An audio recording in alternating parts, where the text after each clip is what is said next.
Richard Pryor was a legend who left us in 2005 with a comedy legacy worth $40 million. But beyond the jokes and the headlines, he also left behind 7 kids from 6 different women. These kids grew up with a dad who was equal parts hilarious and troubled. Pryor married 7 times, yep, 7, and dealt with drug addiction, run-ins with the law, and even a near-fatal incident setting himself on fire. So, being his child, not your average upbringing. Some of the Pryor kids followed in his showbiz footsteps, while others chose totally different paths. Some faced addiction and scandal, others sought out normalcy and privacy. In this conversational storytelling deep dive, we'll go kid by kid, sharing their upbringing, their relationship with Richard, their careers, their personal dramas, and where they are now. Number 7. Renee Pryor. Renee Pryor is Richard's oldest child, born when he was just 16 years old. Imagine, Richard Pryor was basically still a kid himself in 1957, navigating teen parenthood while growing up in his grandma's brothel in Peoria, Illinois. Renee's mother was Pryor's girlfriend at the time, a woman named Susan, and little Renee came into a world of chaos before Pryor's career even began. With her dad so young and not yet a famous comedian, Renee was largely raised outside the glare of Hollywood. In fact, Richard didn't really become a big star until the late 60s and 70s, so Renee's early years were probably pretty ordinary, or at least as ordinary as being Richard Pryor's daughter could be. Growing up, Renee saw her father sporadically. Richard's personal life was a roller coaster, multiple marriages, and constant touring, which meant he wasn't always around for his kids. After his first burst of fame, he tried to be more present.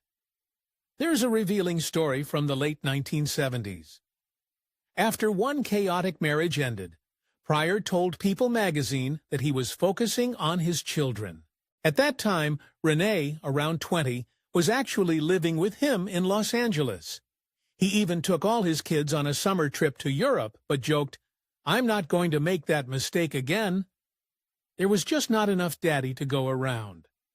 That quip shows both his humor and the reality that juggling 7 kids was overwhelming. So whatever happened to Renee? Truth is, Renee Pryor has mostly stayed out of the spotlight. Aside from that, one People mention and occasional family photos, little is publicly known about her life. We do know she did not pursue showbiz or the public eye. She's now in her mid-60s and, by all accounts, living a private, quiet life. Number 6. Richard Pryor, Jr.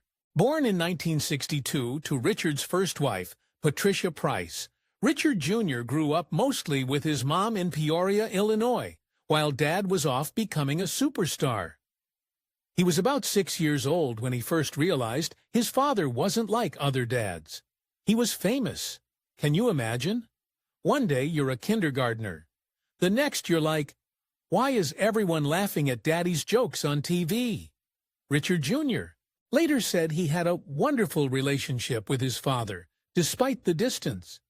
As a kid, he'd spend summers and holidays out in California with Dad, where Richard Sr. would spoil him with a cook and housekeeper and all the perks of Pryor's celebrity life. But it wasn't all smooth sailing. Richard Jr. was also exposed to his father's dark side. For example, he was devastated when his dad nearly died in a 1980 freebasing accident, learning at a young age how dangerous his father's lifestyle could be. As a teen and young adult, Richard Jr. struggled to find his own identity while living in such a gigantic shadow. He loved performing, even doing drag shows in the 1980s, as part of exploring his artistic side. When the tabloids got wind that Richard Pryor's son was performing in drag, Pryor Sr. surprised everyone with his reaction. Instead of anger, Richard told his son, "Whatever you do, be the best at it." Yes, the king of edgy comedy basically gave his blessing for his son to do his own thing. This was huge for Richard Jr., who also eventually came out as gay and had worried about how his dad would take it. That supportive attitude from Pryor shows a softer side as a dad. He may have been outrageous on stage, but with his son, he was accepting in his own laid-back way. However, like his father, Richard Jr. fell into substance abuse. By the late 80s, he was addicted to cocaine and alcohol, at one point freebasing and shooting up regularly. He later admitted, "I was so far gone doing cocaine every day and Valium on top of it." Things hit a low during the filming of the movie Critical Condition, 1987, where Richard Jr. had a small role alongside his dad. He was hiding stashes of drugs on different floors of the set. That's how bad it got. Finally, one night, he broke down and called his father for help. "I called him up with a needle in my arm. I didn't know what I was doing," he later revealed.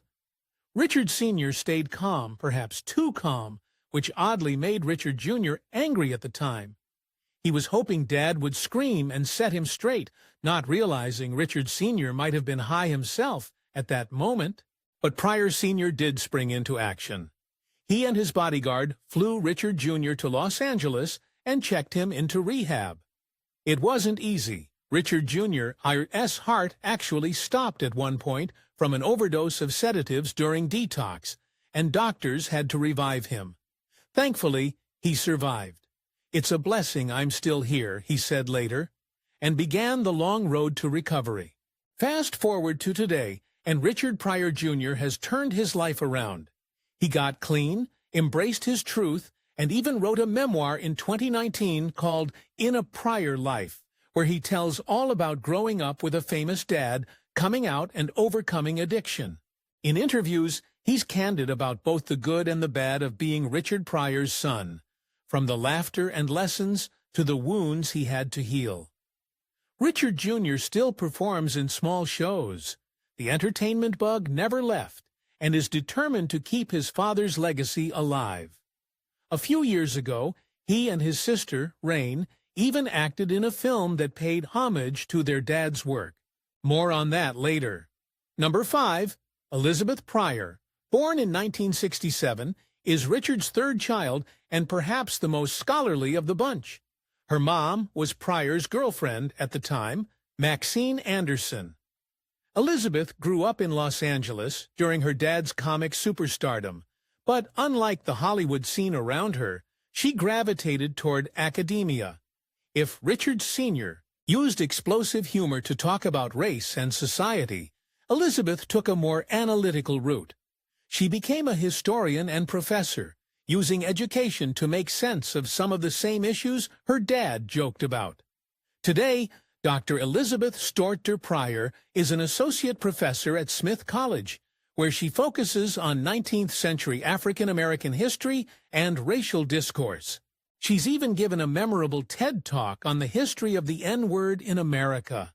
A bold choice, considering her father famously used that word in his routines, and later swore off it. In that talk, Elizabeth dives into why that word is so difficult and divisive, bringing a thoughtful scholarly lens to a subject her dad once approached through comedy. Critics noted the poignancy of Richard Pryor's daughter deconstructing a slur that her father had reclaimed on stage. It's like she's closing a circle. Richard used the word to expose racism's absurdity, and Elizabeth is examining its history to educate a new generation. Talk about honoring the family legacy in your own unique way. Growing up, Pryor wasn't easy for Elizabeth either. She was only about 10 when her parents split, and she saw her dad irregularly. In fact, back in 1977, little Elizabeth, then age 10, was one of the kids Pryor tried to connect with during that ill-fated European vacation with all his children. She and her half-sister Rain were the young ones on that trip, and Pryor admitted it was overwhelming. As an adult, Elizabeth mostly kept out of the tabloids and built a distinguished career. But she did make headlines in the mid-2000s, when family drama erupted over her father's declining health and estate. After Richard's MS diagnosis and during his final years, Elizabeth, along with some siblings, grew concerned about his treatment. When Pryor died in 2005, It was revealed that he had left control of his estate to his last wife, Jennifer Lee Pryor, and not to his kids. Elizabeth, Richard Jr., and Rain banded together to challenge this. They even accused Jennifer of elder abuse, suggesting she unduly influenced Richard's decisions late in life. It was a nasty legal battle, and ultimately, Elizabeth lost the court fight to remove her stepmother as trustee. That had to hurt, but it showed how fiercely Elizabeth cared about her father's legacy and well-being. These days, Elizabeth Pryor keeps a relatively low public profile. Instead, she's respected in academic circles and continues to lecture and teach about race, language, and history. It seems she found her calling in education far from the stand-up stage. Yet, in her own way, she's continuing Richard Pryor's tradition of challenging Americans to talk about uncomfortable truths. Number 4. Rain Pryor.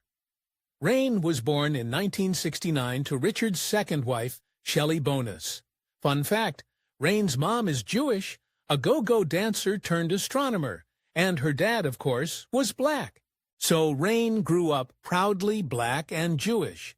She often jokes about how that unique mix shaped her identity.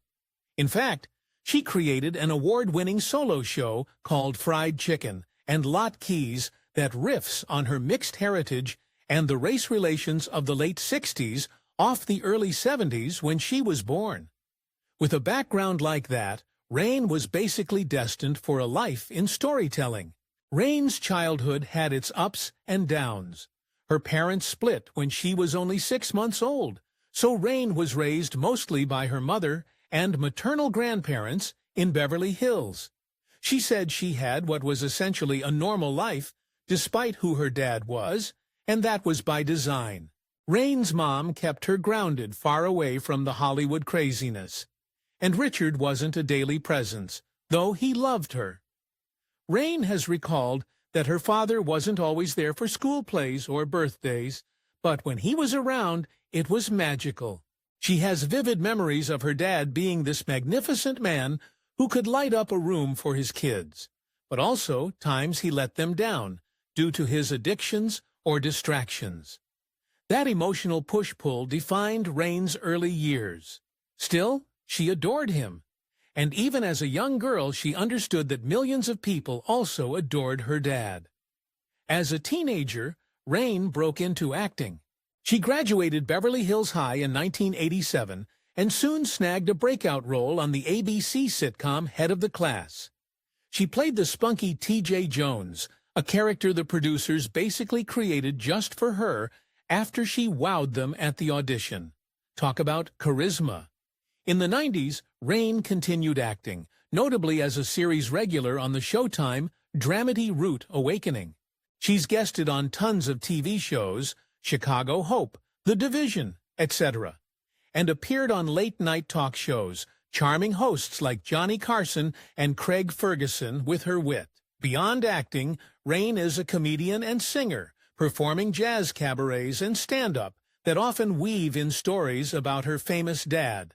She even wrote a memoir titled Jokes My Father Never Taught Me, a funny and moving account of growing up black and Jewish with Richard Pryor as your father. I mean, that could be a stand-up set in itself. In her adult years, Rain made a conscious decision to step out of Hollywood's fast lane. She moved to Baltimore, Maryland in the late 2000s, seeking a more down-to-earth life. And boy, did she dive into the community there. Rain became the artistic director of Baltimore's Strand Theater in 2012, mentoring local talent. She fell in love with the city and its people. By 2019, Rain decided to give back through public service. She ran for Baltimore City Council 3rd District in 2020. Yes, Richard Pryor's daughter went into politics. Rain campaigned on community issues. She wasn't just trading on her name. She ultimately lost the Democratic primary, but her run showed how passionate she is about making a difference beyond showbiz. And who knows, she might try again. She's that determined. Rain has also been a vocal MS advocate. Remember, her dad battled multiple sclerosis, from the mid-1980s until his death. Rain witnessed firsthand how devastating that disease was. So she became an MS ambassador, hosting and speaking at events worldwide to educate people about treatment and to push for a cure. It's a cause close to her heart, continuing her father's crusade for better treatments and awareness. In interviews, Rain often reflects on Richard's legacy with love and complexity. She defends him fiercely, more on that in a bit, but also acknowledges his flaws. She's happily married since 2018 and has a young daughter, whom she's raising with the same mix of laughter and groundedness that she got from her own upbringing. Today, Rain Pryor is in her mid-50s and truly a hometown hero in Baltimore, a far cry from the glitzy LA kid she once was. She still acts occasionally and performs one-woman shows. Her talent for storytelling is chef's kiss, but her priority is being a mom, wife, activist, and community leader. Number 3. Stephen Pryor. Now we come to Stephen Michael Pryor, sometimes spelled Stephen, born in 1984. Stephen is Richard's second youngest son and the first of 2 kids Pryor had with his 5th wife, Flynn Belaine. By the time Stephen was born, Richard was in his mid-40s and a seasoned superstar, with plenty of life drama already behind him. You'd think being the baby boy of a comedy icon might automatically put you in the limelight, but Stephen's story took a different turn. In contrast to his famous dad and some of his siblings, Stephen Pryor has kept a very low profile. In fact, little is known about Stephen publicly. Stephen's early years must have been unconventional. Richard and Flynn's marriage was on again, off again. They married in 1986, divorced in 87, then remarried in 1990, and split for good in 91. So Stephen witnessed a lot of domestic ups and downs as a toddler. He also had an interesting situation with siblings. Stephen's half-brother Franklin was born just a few years later in 1987 to another woman. So Stephen and Franklin are very close in age, and Stephen's little sister Kelsey, Flynn's second child, was born in late 1987, meaning Stephen was a middle child and a big brother by age 3. Richard Pryor's household in the 80s was complicated to say the least. We don't see Stephen popping up in media interviews or trying stand-up like some of the others. He seems to have chosen a private life away from entertainment. Number 2. Franklin Mason Pryor. Born in April 1987, Richard Pryor's youngest son, child number 6, and perhaps the one who most explicitly tried to follow in Dad's comedic footsteps. If you haven't heard of Franklin, it might be because he usually goes by his stage name, Mason Pryor. He's the son of Richard and Geraldine Mason. Note how his stage name honors Mom's maiden name and Dad's last name. Mason was born during a particularly tumultuous time. Richard was battling MS and splitting with Flynn, while Mason's mom was a girlfriend on the side. Drama, drama, drama. Classic Pryor. As a result, Mason didn't grow up with his father in the house. Richard's health and marriages were in flux, so Mason was predominantly raised by his mother, Geraldine. But being Richard's son, the comedy DNA was strong in this one. In his 20s, Mason decided to try stand-up comedy, which is both brave and daunting. I mean, your dad is literally Richard Pryor, often hailed as the greatest stand-up of all time. That's a lot of pressure, and audiences inevitably make comparisons. Mason started performing at smaller venues, honing his craft. By the late 2010s, he got a shot at the big stage. And that's when one of his pivotal and painful moments happened. In 2018, Mason Pryor appeared on the revival of Showtime at the Apollo. The crowd was hyped and very curious to see if Richard Pryor's son had the goods. At first, it seemed promising. Mason walked out, visibly nervous, and joked, "I can literally hear my dad up in heaven right now. Like, boy, you better not mess this up." The audience laughed at that, a great icebreaker acknowledging the elephant in the room or theater. But, unfortunately, what came next didn't land. Mason launched into a Trump-Putin joke that fell flat, and within seconds, the famously tough Apollo crowd started booing. You could see the panic in Mason's eyes. He even pled, "Boo, have some respect," which only made it worse. The boos got louder and poor Mason froze. In true Apollo fashion, they gave him the hook to get off stage after he stalled too long. It was a rough outing. Basically, every comedian's nightmare, magnified by the legacy he carried. But here's where things get interesting. Instead of crawling away in shame forever, Mason showed resilience and humility. Backstage, he admitted on camera, "I bombed. I wasn't funny." Pretty gutsy to own it like that. Even Apollo host Steve Harvey felt for him. He later invited Mason back on stage that same night to tell one quick joke as redemption.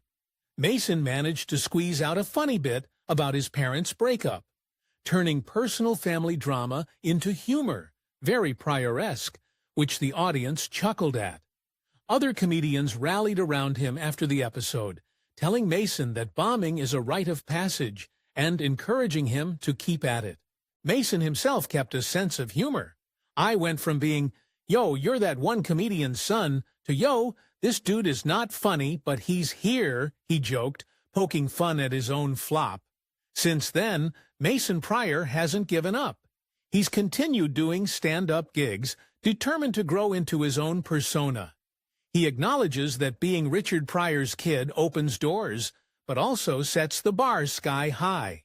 And while his Apollo moment went viral, for all the wrong reasons, it taught him something invaluable. You've got to earn the audience's laughs on your own merit. Mason is now in his mid-30s, still grinding in the comedy scene. He's had some solid sets. You can find clips of him getting laughs at clubs, showing improved timing and confidence. Number 1, Kelsey Pryor. Born in October 1987 to actress Flynn Belaine, Richard's fifth wife. Kelsey was literally the baby of the Pryor bunch, arriving just 6 months after her half-brother Franklin, Mason. Yes, you read that timeline right. Richard had 2 babies by 2 women in the same year. If that doesn't sum up the chaotic Pryor love life, nothing will. Kelsey's birth came at a tumultuous time. Her parents, Richard and Flynn, were already separated. They divorced a few months before Kelsey was born, so Kelsey entered the world with her parents living apart and her dad's health in decline due to MS. She likely has few memories of Richard from childhood beyond visits, as he was wheelchair-bound by the early 90s and not in her daily life. So, what do we know about Kelsey today? Honestly, very little is publicly known, and that's by design. Kelsey Pryor has kept her life deliberately private. Unlike her older sister Rain or brother Richard Jr., she hasn't written books or done interviews about being a Pryor. From what we gather, Kelsey grew up largely outside Hollywood, possibly in Illinois or wherever her mom settled post-divorce. She avoided the public eye entirely while her dad was alive and continued to do so after his death in 2005.